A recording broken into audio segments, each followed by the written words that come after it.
Alright, today with me I got Damien Ekenasio, former Saints player and general manager of Capital Basketball. We would like to thank you for coming tonight for our first ever Alpha Web Series interview. So one thing I wanted to ask, obviously you've been around the block with basketball. What was your first exposure in your life to basketball and what got you into basketball?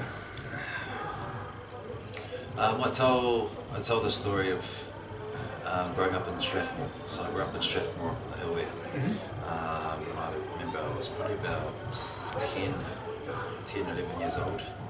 And a few of the boys up in Strathmore used to play on one of those old wooden bus stops they used to have on the side of the street. And there was a hoop, basketball hoop on there. And so the hoop fell off one time and I was always wanting to play. But the backboard got broken down. Then I thought that was my chance, so I climbed up on the back of the bus stop and held the hoop for them. And that was my first entry into the game, was just holding a hoop for about a couple of weeks. And then the next goal after that was to try to get down on the side of the street and play with the boys. And then progressed from there. So I got down on that court, and then that was probably my first part of my journey with basketball and the love of the game. How old were you then? About 10 or 11. 10 or 11? That's right. So how was basketball portrayed in New Zealand at that time when you were 10, 11 years old and growing up as a teenager? Was the NBA have much of a presence in New Zealand on TV or on the internet? Yeah, well, internet wasn't really a big thing back then, you know. I was actually an avid card collector. So when I was growing up, I had all the cards. So was it Upper Deck? Yeah, it was Upper Decks. There was a few different ones, you know, there's a few different ones. I remember having them all plastered on my wall in the sort of 3x3 laminated plastic card holders. Oh, yeah. And I used to collect cards, so I had them all plastered over my wall. I had posters of basketballers like Penny Hardaway was my favourite player. And I remember my wall was just, in my room was just covered in basketball posters and cards, and I used to collect cards. And I remember having a Jerry Stackhouse, it was like a $5 phone card that popped up on one of my decks, so if you remember him. Yeah. Jerry Stackhouse, yeah, so I kept that one for a while because I heard it was going to be a lot of money, but then he didn't do too well in the NBA. So He did alright for his first season. He did alright, but not as good as what they thought he was going to be. But it wasn't much on TV. And we did it hard. Our family, when growing up, we didn't really have access to all those things. So the closest I was to the NBA was down at the local basketball court in Strathmore. A lot of people came through that court. They played college basketball at high honours. Brendan Polyblank used to come up there before he got scooped up and taken up north. And there were a few others. Henry Marlow was from Strathmore, played for Ramatai, and then went to Wellington College.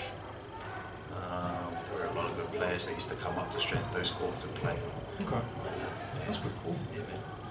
So, where did you actually learn how to play basketball? Was it something coaches or instinctual, or did you have a mate who taught you, or you saw it not online, but somewhere that you actually mimicked? Yeah, I think it was, I had a group of friends that we grew up with, and it was at school, at church, grew up in church, in a religious family, and any opportunity we got to play basketball, we would go out and play. So it just started back, my upbringing, and it's funny because the boys where that journey started for me now, I'm playing in this Alpha League at the moment. So Richard Karate and Janadi, Lele and Ezra Toma, all of the boys in our team, most of them, that's where we started, was way back then. And then I obviously went on my own little journey, and the boys moved on to dancing. So a lot of those boys are dancers. They used to dance with a guy named Lance Savali, who's quite big now, over in the States, and he's danced with people, danced with Chris Brown and Rihanna and whatnot. But yeah, so these guys, hence why they're pretty good on their feet, you know. I don't know, that's pretty cool. Yeah. What would you say is your fondest memory of basketball growing up? Would it be that the basketball being the board taken down or up, or would it be some other kind of memory? That'll be my fondest memory. Yeah. Simply because there's a lot of cool learnings out of that, eh? You know, a lot of kids come through nowadays thinking that road to success is straight and narrow. Yeah. My journey definitely wasn't that. You know, went from holding up a hoop to wanting to get on the court. So it's the lessons for me were progressive steps. That's little. You got to chip away, and eventually you'll navigate it. You know, but it goes this way, that way, down, up and down, whatever. But as long as you don't lose sight of the goal, you know, it's possible. But yeah, some kids these days think that it's it's a straight and narrow, which is okay. You know, there's nothing wrong with that. But there's a bit of reality, check that goes into that. Little shortcut. Yeah. I mean, there's a few that where the road is narrow. Like you look at Steve Adams, comes from a godlike gene pool. You know, 7 foot, but not only that, he's built like an ox and very, very coordinated for a 7 foot. And I think kids see that there's a possibility they could. However, there's a lot of extra work you got to do when you're not 7 foot and built like an ox. You know, and sometimes that part is missing in the kids' mentality. It's still possible. When I see you play, I've never actually seen you play for the Saints, but I've seen you play for Alpha. And when I see you play, what I see is an old school type of player from when I grew up watching basketball and playing basketball. And you're more of a team player. You make your teammates better. You pass the ball. You're constantly communicating.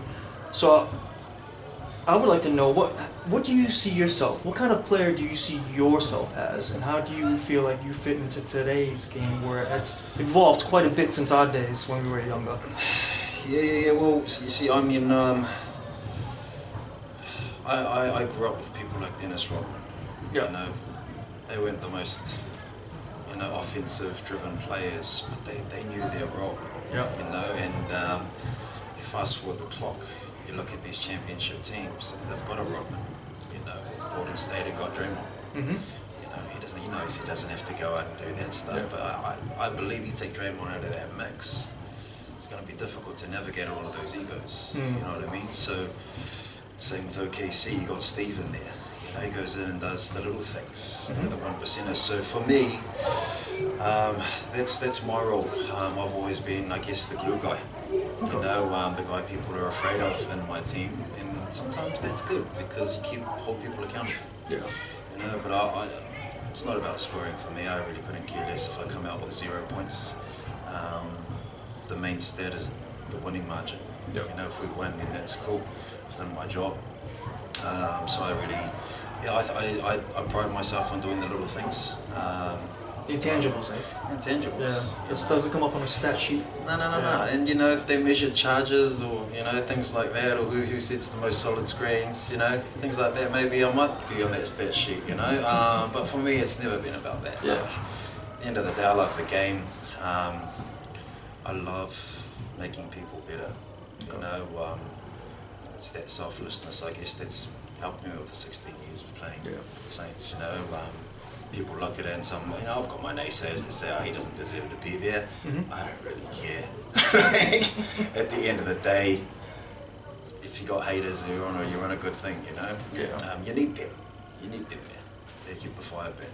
So, does it drive you when you hear the negative criticism? Well, when I was younger, it used to hurt. Oh, I'll tell you that. You know, it's quite discouraging. And you can see why a lot of young people, when they get a bit of tough, you know, criticism, their resilience piece that's missing is the difference between giving up, you know.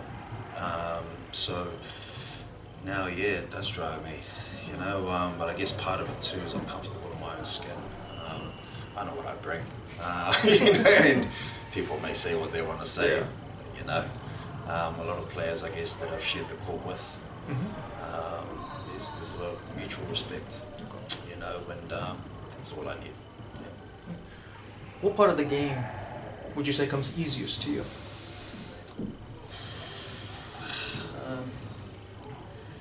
I'd say the communication piece, I think, of the game. It's not the offensive, defensive. Well, defense is my thing. Like, I love defense. You know, And I always say, people say that, go out and drop 20, 30, and you're a good player. I like to think, I go out and stop the person on their team from dropping 20, 30. Yeah. They drop 10, 15, my job's done. I've scored an extra 15 for us that they didn't score, if you like to put it that way. So defense is a part of my game. I love challenging the best player.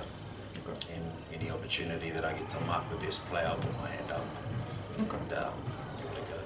All right. Yeah. And the opposite of that question is, what comes hardest for you? Hardest for me would probably be, I guess, the confidence in just jacking the ball, the offensive side of things, the shooting.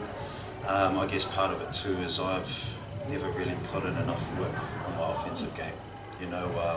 I can shoot the ball comfortably, but I guess when you're riddled with shooters, right, and squads that I've been a part of with the Saints, it's always been the case of giving up a good shot, an open shot, which has been mine in cases for a great shot if I'm hitting Corey Webster on my wing.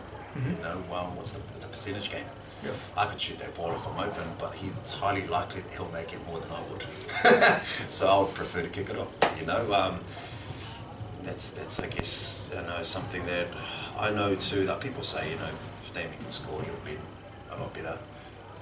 Yeah, but I never really put in the work for that. And I was juggling a whole lot of other balls in the background, like my kids and family and work. And I've always worked while I've played, so that's tough. I've never really had the opportunity to play professional ball full time without any other distractions. So. What was it like playing for the Saints? If you had to encapsulate it into a few sentences. I would say it was. I loved the camaraderie of my boys and building culture with a new group every year. That's cool. We get new imports and new players, and I seem to be always around. So I took it upon myself to make sure that those players coming in understood what culture we have here. It's important, that we don't waver on that. But yeah, and humbling, there's a lot of kids in Wellington that can see that the Saints are filled with a lot of out-of-town players. I'm not one of them, I'm from here, so I like to stay in that mix and hopefully breed a few more locals coming through the ranks. And if they can see that I'm still in there, then it's a possibility they could, so, yeah. Alright, that's a good answer. Basketball players and sports players in general usually have rituals or superstitions. Did you have any? Pre-game, during the game, post-game? Yeah. I mean, apart from your normal pre-game nap that basketballers like to take, early in the day, I listen to music like a lot of guys do, but I don't sort of pump up the hype music. Yeah. I'm an R&B guy. What's some of your favorite artists? Oh, Brian McKnight. Brian McKnight, hands down. Yeah. I'm into like Casey and JoJo, Jodeci. That's some 90s stuff, isn't it? Man, yeah, like old school Joe and I like that sort of music, Yeah, so I get ready for games and chill to that music and have a little sing along in my own head.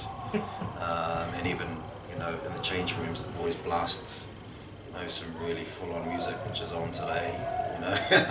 I've got my earphones in listening to some slow jams, which is pretty it's different, I guess. So the boys never asked me to run the speaker in the changing rooms. They were all asleep. Yeah. What would you say was your most memorable Saints game? Most memorable Saints game would probably be my first season. It was a tough road for me. I was just lucky to make the squad that year. I was nobody when I first came in, and then halfway through that season I got picked to go on an away trip to the Canterbury Rams. So we had a double header down there with the Rams and also with Otago Nuggets. So my first game was against the Rams, and I played Terence Laws. He used to be up here. He was an amazing shooter. And he played for them, and I remember going on and I had to mark him, and he was an import, and I I got a couple of charges on my very first, position, and then from then on, yeah, it was crazy. It was pretty surreal. I scored like 10 points in my first game, and then I remember getting caught up from the owner after it and saying, he was just praising and saying well done, and I was sort of looking out the window in the van. We were heading down Otago thinking, wow, like couldn't even believe it. Going from a kid holding up a hoop on a court in Strathmore to now getting a chance to play in the league. But yeah, it was the start of the journey. Were you 21, 22 at that time? Yeah, I was. Got that. I was playing with Fuki Slam for recreational purposes. Yep. And actually, one thing I wanted to know was, where does the name Fuki Slam come from? It's actually, to be honest with you, I've forgotten. It was something we had a while ago, Fuki Slam. I think it was just something born from a joke with the boys, casual conversation, and Fuki just stuck. We used to use it, and I can't really remember. Is it pronounced Fuki or Fucky?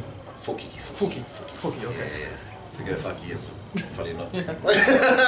This is what I'm going to No. Yeah, definitely Fuki. Okay. Fuki Slam. Yeah. So it's like Fuki in Samoan is pull. It's like you're pulling. Oh, okay. Fuki is like pulling someone. Or like we say Fuki or Ulu, which is like I'll pull your hair. So I don't know how it came about, mate. So you're pulling a slam? Or maybe pulling the net to get, to be able to slam it. I don't know. What do you love playing about with those guys? I mean, you guys have been playing a lot of years together, eh? Yeah. We, it's like doing full circle for me, I started with these guys before this journey, and now we finish with them, so it's doing full circle, it's playing with a group of guys that I love, and we enjoy a good laugh, and just so happens that a few of them can hoop. But we're getting on, man. So that's one thing I really enjoy watching about you guys. Is no matter if you're losing, winning, you guys are always enjoying yourselves and have a smile on your face, and that's really great to see. Some teams get losing and they just become miserable. Yeah, well, it's a tough league, man. It's a very tough league. You got me when you asked us to sign up. I didn't think it was going to be this, that the competition was going to be this good. But it's all good. Like spoken to Brendan Polyblank actually. He's a good friend of mine. He's one of our capital coaches as well. And he's played a lot of basketball in his career. And we're going to add him to the roster for next season. So he should prop us up a bit, in that big man space. He's tall black and played in Europe and everything else. So. Yeah, so I think we need some more firepower, man. These teams are too good, Mike. So has the general manager of Capital Basketball in New Zealand or in Wellington, how do you see the current state of basketball in New Zealand? Well, I think the game's growing. It's definitely growing in numbers, and you see it here. You roll in here any day of the week, and people are playing. So I think my focus with Capital Basketball at the moment is improving access and making it feasible for kids that can't. I was one of the kids that couldn't access any programs if they were expensive, and just by chance I was able to find my way through. But how many more Damiens are out there? How many more little kids are out in Porirua, in Hutt, Wairarapa and Kapiti, because that all falls under our catchment. I think Wellington's in a really good place because they've got this. WBA are running some stuff here for the kids too, and any basketball is good basketball. I think there needs to be more support out in the other areas. So that's where I'm focusing my energy on at the moment. Okay. But yeah, there's a few gaps, so instead of changing a few things that are out there at the moment, I've focused now with Capital Basketball and plugging the gaps. So got some things coming in the mix for to try to manage that drop off after school, for example. There's huge a huge number of kids that drop off when they leave college. But our college league is so strong. So how do you capitalise on that? We've got some ideas coming out soon. That's great. We'll be dropping around that sort of stuff. And I think Yeah, so they're just that sort of stuff, you know. So we're doing a lot of free community events at the moment. There's a few schools out there that don't even have hoops in their schools, but they're playing basketball. And we're able to gift some hoops to a Holy Family school and put it all through a sponsorship thing that I've got. Yeah, that was a couple of weeks ago, right? I did see that on social media. Yeah, so we've got another school in the hut coming up soon. Oh, that's good, yeah. And the idea is to increase that project to another 10 schools across our region. You know, so if we can provide the kids with the resource and then coupled with some, you know, programs which they can access, which aren't expensive for them, then I'm sure we'll find some gems out there. Right? Yeah, that's a great thing. So that's a great thing you guys are doing. Really. Yeah, we're trying, man. Yeah. You know, we're trying, and I believe that's my purpose now in this role. That's great. Is just to do that work, you know, and it gets me up every day. So I'm blessed to be able to work in basketball, especially after playing for so many years. Yeah. I'm pretty fortunate, so I'm going to make the most of this job and do it right. That sounds good. All right, last question. Yep. What has basketball taught you that carries over into your personal life? There's a lot of different things it's taught me.